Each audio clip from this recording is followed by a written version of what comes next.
the Bossman Show, friend of the show, Coach Scott Nagy, Wright State Raiders, the Horizon League champions once more. Coach, how you doing, man?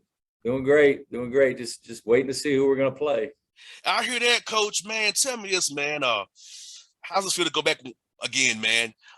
You guys had a tough year in the Horizon League. Persevered through a lot of things. COVID once more a little bit there, man. And once again, man, you all got one championship in Indianapolis one more time again.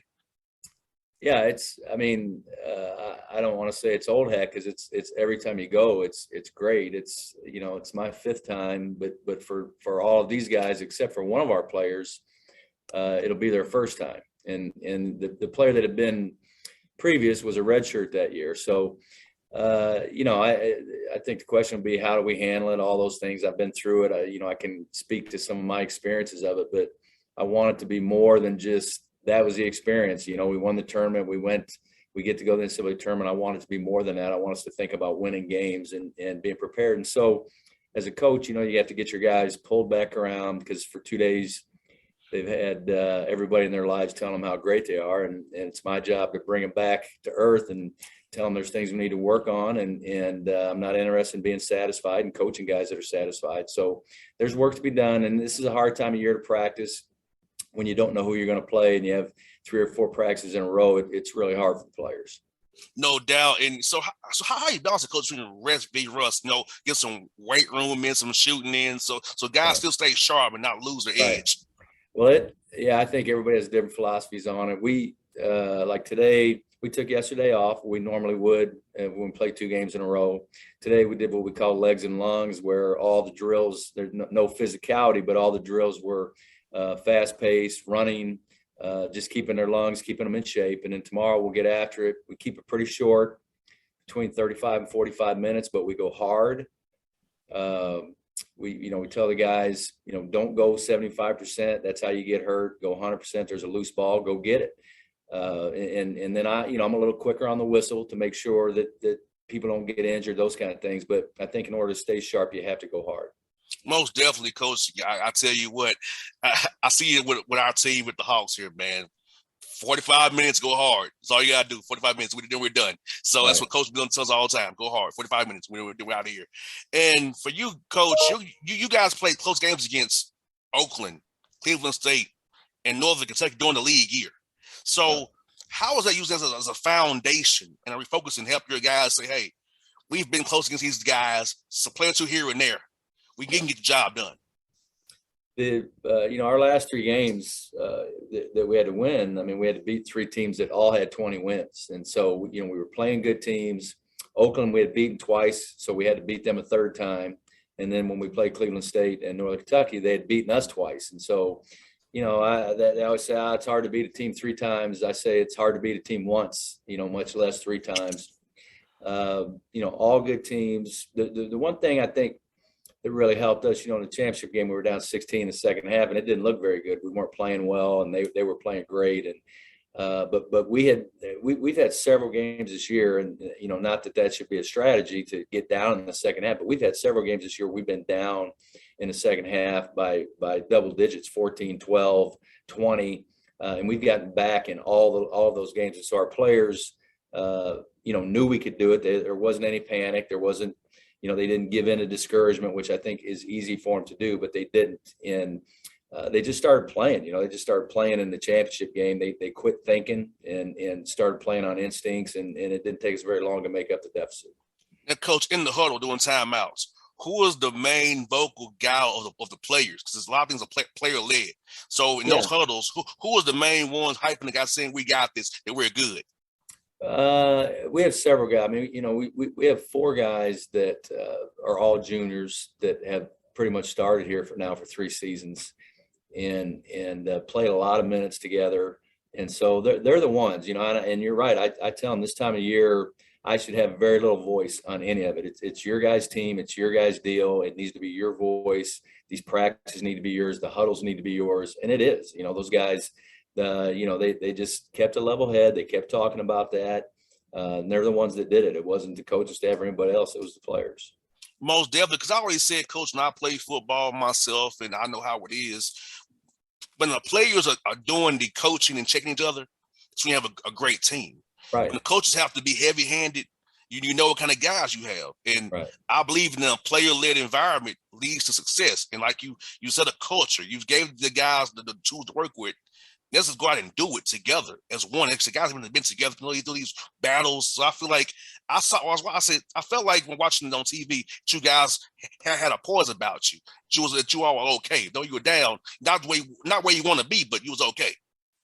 Yeah, and it's been an unusual year for us in that we started out very poorly. We were 2-7 at one point, and we weren't very good. We were terrible defensively, and we've not been great defensively really most of the year, but we're better now than we were. We have a lot of good offensive players, but the tough part for us was we had 6 deaths on our team. 7, 3 fathers, 3 grandfathers, and a grandmother, and all very close. All people that are very heavy in our lives, and so we just went through. They had so many guys going through emotional things. One of them was my dad, and I lost him just before the season started, and I wasn't a very good coach early because I was, I was not in a very good spot. And then, we had, like I said, a couple other fathers pass away, and then, grandparents, and but the thing about our team is when we were 2-7, our guys were still loving on each other. And I think it's easy, you see guys get up there at the podium after you win the championship, and everybody goes, we all love each other and we've been through so much. And, you hear the same thing out of everybody's mouth. But when we were 2-7, I was saying that about our guys. Our guys were loving on each other. They were pulling for each other. They were holding each other up when they were going through some very difficult things outside of basketball. And they did for me too. They were there for me too. And so I think all those things made us stronger, did bring us closer. And I do really believe it's one of the reasons why we were able to win that is because, for us, when things weren't looking good, when we were 2-7, we still stayed together. And so when we're in a championship game, we're down 16, it was easy for us to stay together. I think you said something there, Coach. When you have adversity, it's better to be close and not to get away from each other, because I think sometimes when things go bad, the human mindset is to let's split and get away. But when you come closer and be in that grind, that box together to say, hey, we're going to get through this together, that's a whole nother level of true testing of team and love and connectivity. That should be very much an example for a lot of people outside of sports and in life, period. Right. And it's obviously made it more enjoyable. Now, I've been on teams that have faced adversity and split, and somehow we still won games because we just have better players. And but this is a group that has loved on each other when it's been bad, and they haven't pointed fingers. I don't have generally. I've coached a long time. I think it's my 27th year, and usually I have a player that eats up all my attention. It's like every day this guy just is wearing me out. I don't have a guy like that on this team. And they all carry their own weight. They come with good attitudes. They're not perfect, and I got to sit on them. But I don't have a guy that just eats up all my attention. It's just been a fun group, and it's by design too. I mean, we try to recruit that way, where we don't have prima donnas and babies and people like that we got to take care of every day. And we're just in a good spot, I think, as a team and as a coaching staff. And Coach, talk about Trey Calvin, defensively, offensively, bring it to you on both ends of the floor. Tell us about that young man, what his impact has been, how he's grown as a player this year for you guys. Yeah, I would say, where he's grown is as a man, and from where he was last year, he didn't have a great season. He started for us at point guard. We had a great team, but he didn't have a great year. He wasn't very efficient offensively, and he started out this year the same way. And I told him, I said, the only way our team is going to be good is if you're good, and I believe in him. I know he's a good player, and he really started to play. And once we got into conference play, he really started to play. And here of late, he's been tremendous, and could have very easily been the MVP of our tournament. Grant was, another teammate, but Trey very easily could have been. In the championship game, Trey if it wasn't for him in the first half, we would have been toast. He kept us in it. But the reason he's playing so well is because he's grown as a man. He's matured. He's handling adversity way better than he did when he first came to us. He's probably a painfully shy young man. He would hate to do an interview like this. This would be very hard for him, very quiet. But I've watched him grow. I've watched his voice get bigger and his confidence grow and just grow as a man. And that's why he's been a better player, because he's grown as a man. Let's talk about Grant. I mean, inside there, coach, he's doing things for you offensively there, drawing attention to other guys, getting guys like Tanner open as well, helping Trey out on the point there. Let's talk about what Grant means to you guys, man, what he does for you guys inside there. Well, a lot. I mean, it's nice to have somebody that draws a lot of attention. Basketball, and you look at the NBA in particular, they've just gone away from post play. I mean, it's all spread it out and drive and kick and shoot threes.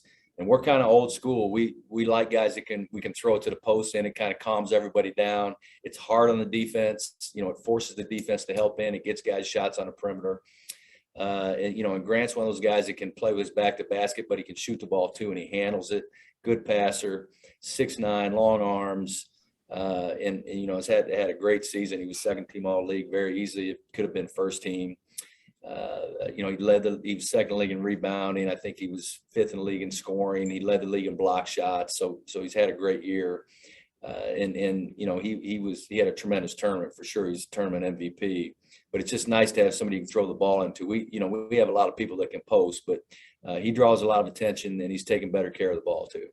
Yes, and he's a willing passer as well, which is good, because when you draw him double teams, you want to make sure you're hitting the right guy. So I see his IQ's grown as well since he's been with you guys as well, using his finding the right guy and finding the right shot for you guys offensively. Yeah, and I think for all our guys, they had to learn how to play without our two-time MVP, Loudon Love. And early in the year, Grant turned the ball over quite a bit. He became the center of attention. But he's learned how to take better care of the ball. He knows when they're going to trap him, and he is a very good passer. No doubt. Well, Coach, I'll be cheering for you as always, man. Thank you for your time as always, and I hope to see you and maybe come to town, man. I'll shoot you a text as well offline here so we can hook up when you come to town, man. Okay, look forward to it. Thanks. Coach, you be safe, man. All right. Bye now.